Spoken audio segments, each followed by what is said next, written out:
progressive musician, and I'm honored. Thank you for agreeing to the interview, Michael. How are you doing? Good. Tired. I know. You had a show in Istanbul last night, and I heard that it was packed.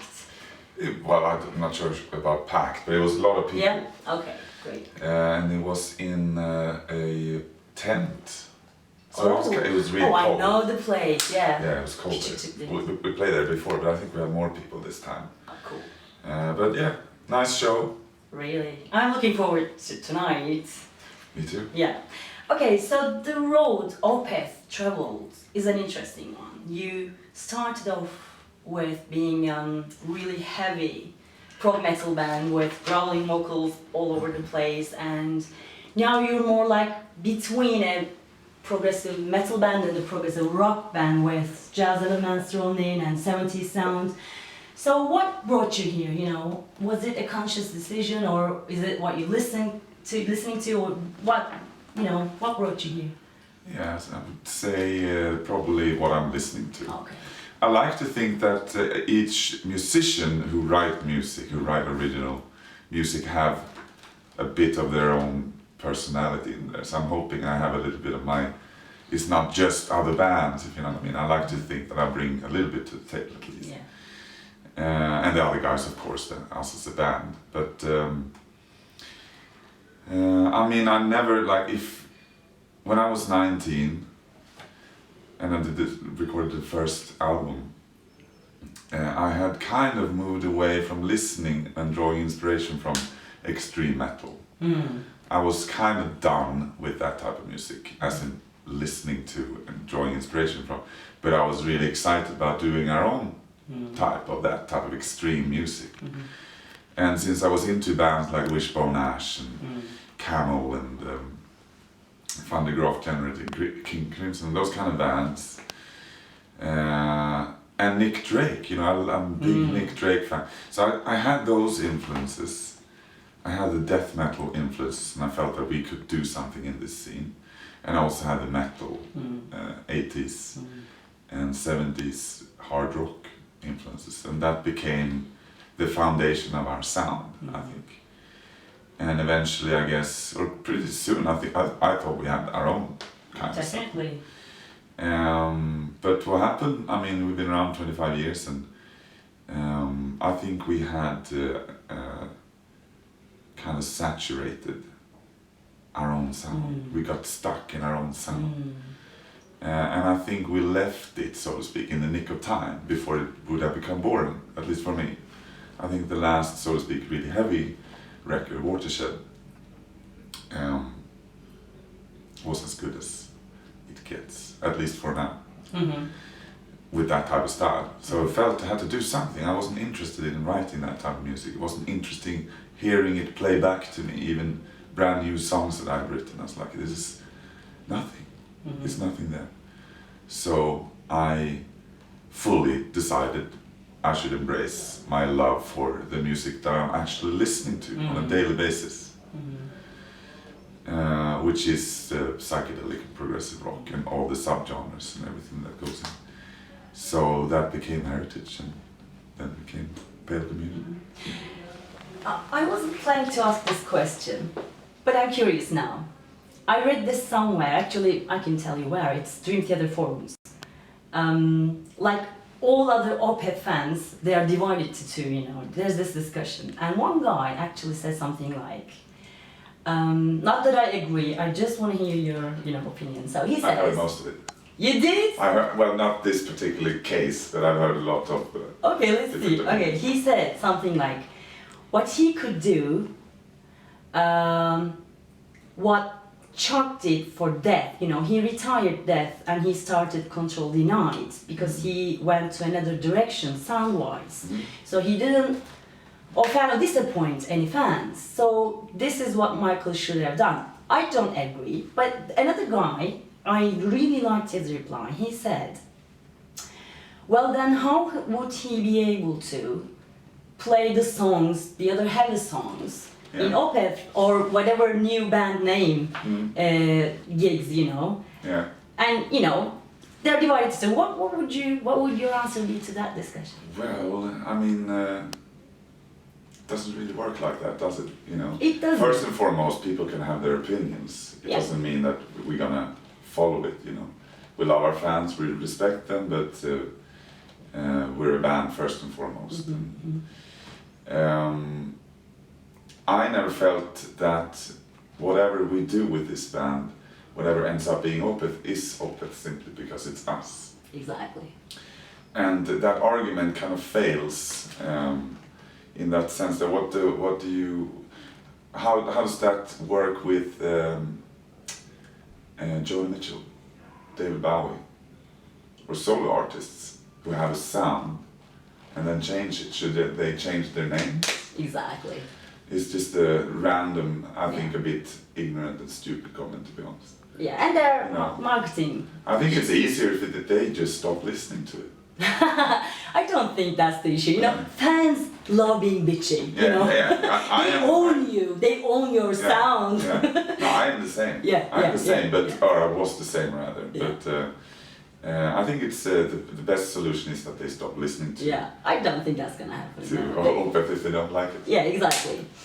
Melody has always been a strong distinguishing element in your music from the day one. I mean, you mentioned how you put everything together, but it's even more so now. You seem to be like focusing on it more.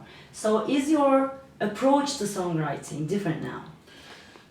It's a little bit different for the last few years because I've actually managed to write songs, as in put them together before we record them. There was a string of records that didn't have any material. We just went into the studio with nothing and came out with something.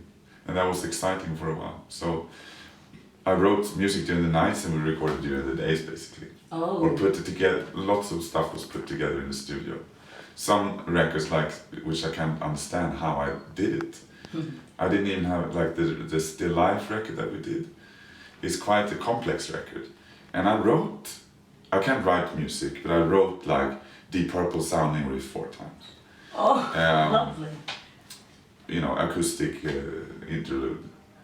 Okay. On a piece of paper, and then that was the song. And I can't understand how I could remember it. So I wrote like that. It was just crazy. I mean, I was just tunnel vision. But now I record demos, and the demos are pretty, if I may say so myself, they're well made, and I write for all the instruments.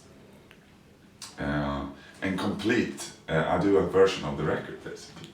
I put the sequencing, the songs are in order, so I can, this song, when we go in to record, we know, we have the template for the record, and we know in which order the songs are gonna more be. organized. Much more organized. Okay. Well, your mind is different, and I'll come to that. But before that, you mentioned the studio. So this studio, you recorded your last album, has a history, right? Queen, Black Sabbath, Rush recorded albums there. So there has to be ghosts there. I mean, how did it feel? Did it feel any different from any other studio? No? No. Okay. The environment, maybe. I mean, the environment was, for me, when I think of the studio, I don't think of knobs and speakers and stuff. I think of the nature of Rockfield. It's out in Wales, it's nothing there, it's just hills and moors and sheep and cows and cattle basically. And the studio itself is built, it's like a stable, you could say. It actually is a stable there.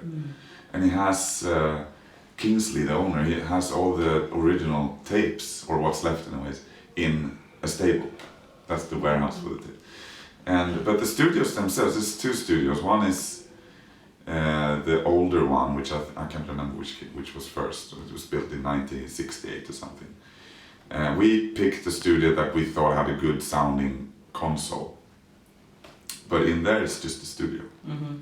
Gotcha. I'm not interested in technical things. Okay. At all. I'm really, really restless.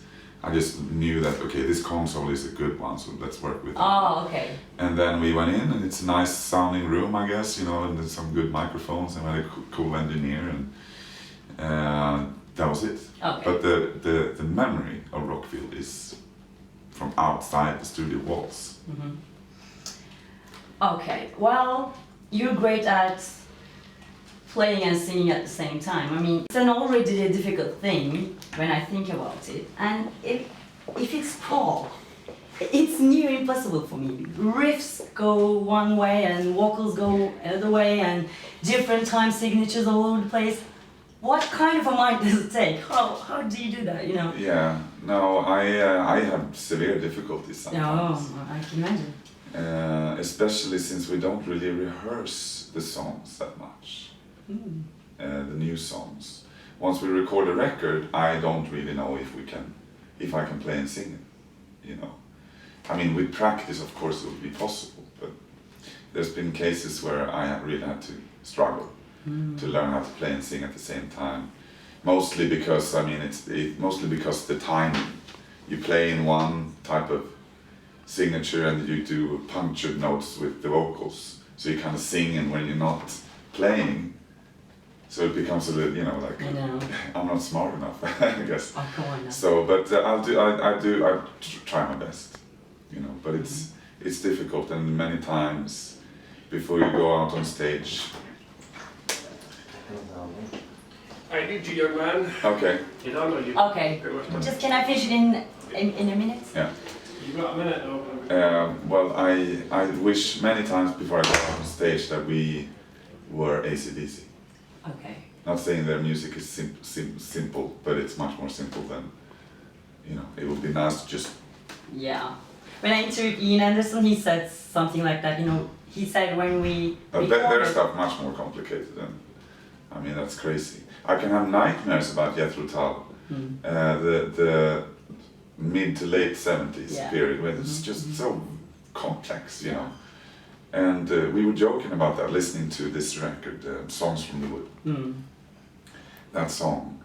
And we were sitting in the bus on tour, and it's like imagine if we had to go out and play this song now, without practicing, and everybody like started sweating. It's like a very uncomfortable thought. I can imagine.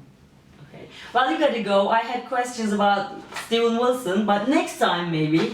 Thank you for your time. I really appreciate it. Thank you.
To break the riddle in her eyes.